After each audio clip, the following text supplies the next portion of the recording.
Tırnağlardan sular akıp Doğru gari erap durkay Bağırdım ayna bakıp Kara saçın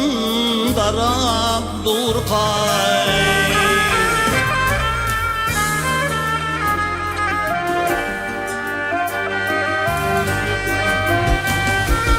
Saçlarını mühürlem gari Yazsanıdır koşun nari Yazsanıdır koşun nari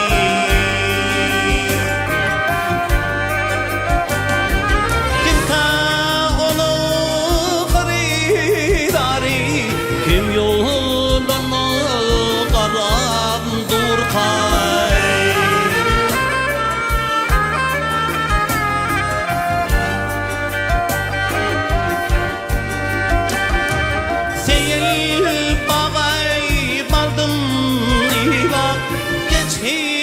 Gittim uğrayın böyle Dördürüm birin çölep Parmağına orap durkay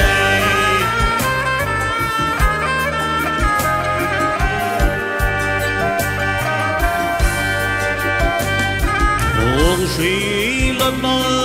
buldum iman Çiçeğe baktım duyman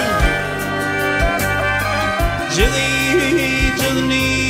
yerde duyman Üdülapçı karam durkay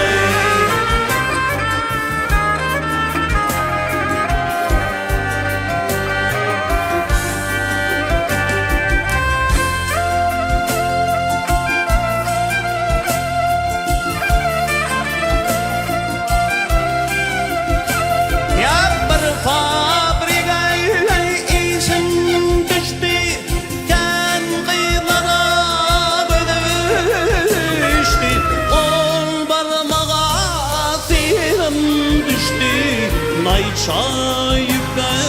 sarab durkay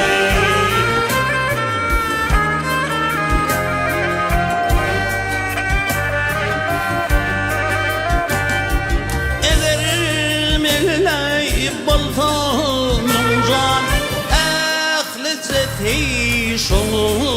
kurva Nedip olay tabip derman Yüreğine yarab borkay